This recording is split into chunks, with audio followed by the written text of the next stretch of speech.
Maaga siyang nakasuot pula, hila ng mga usa, puti ang balbas niya, siya'y mataba. Lahat ng batay naghihintay sa kanya, naninigay siya ng mga regalo tuwing sasapit ang araw ng Pasko. Mula sa araw na ito, maghihintay kami sa'yo. Saan ka ba nagmumula?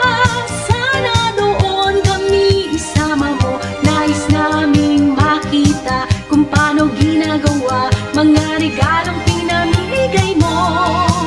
Nais naming laruan, libro at damit na pamasko.